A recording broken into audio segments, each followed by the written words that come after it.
Here we got a 2013 Toyota RAV4, but this will happen, or you can prevent it on any car.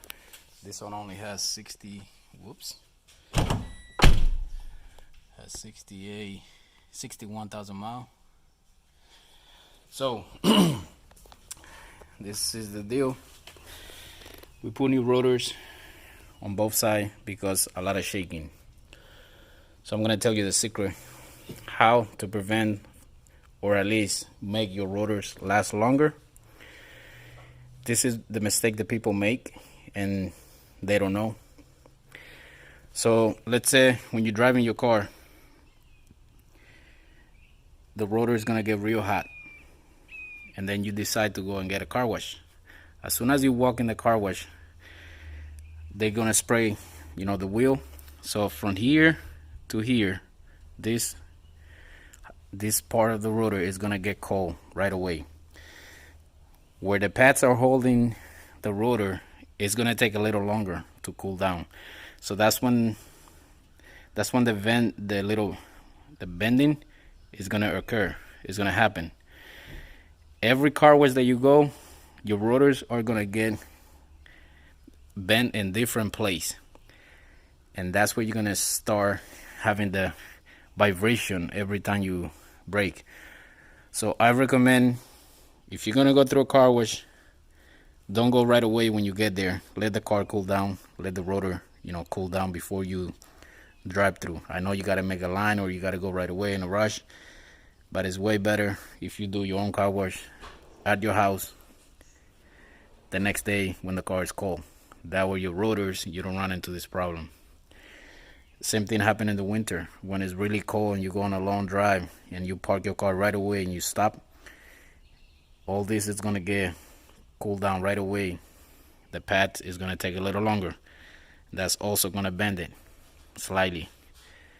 All right, so remember, do your own car wash or wait until it cools down and you'll be good to go.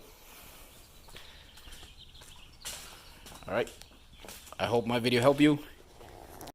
All right, here's a 2015 Kia Sorento with 111,000 miles.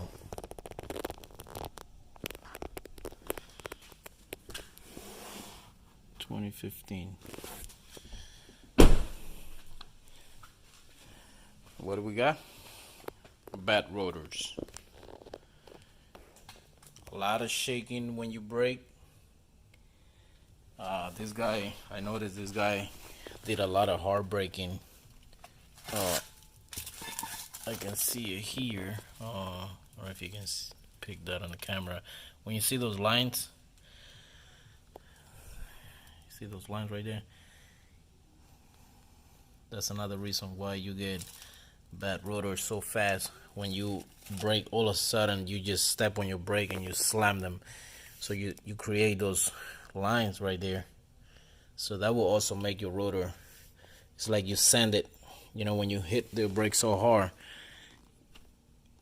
the first time you press on it, it's like you make a little dimple on it, like a little you make it like unperfect, so it won't be even anymore, and then that's gonna create vibration. All right, so that's one more to the list. Stay off the brake, don't brake so hard.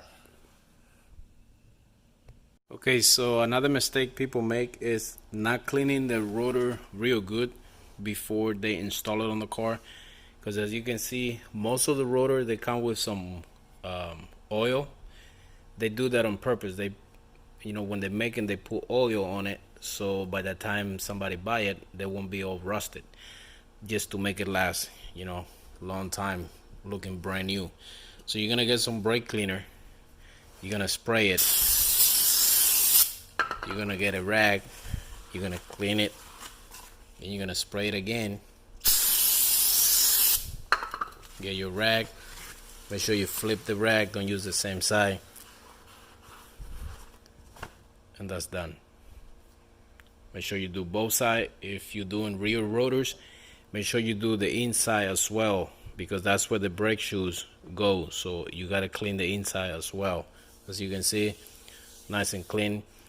Now, when you're doing your pads, make sure you don't touch the pad with your gloves or your hand with grease.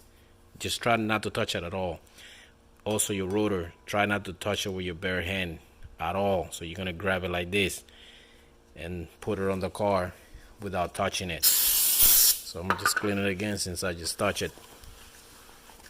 So pads and rotor, never touch it with your bare hand.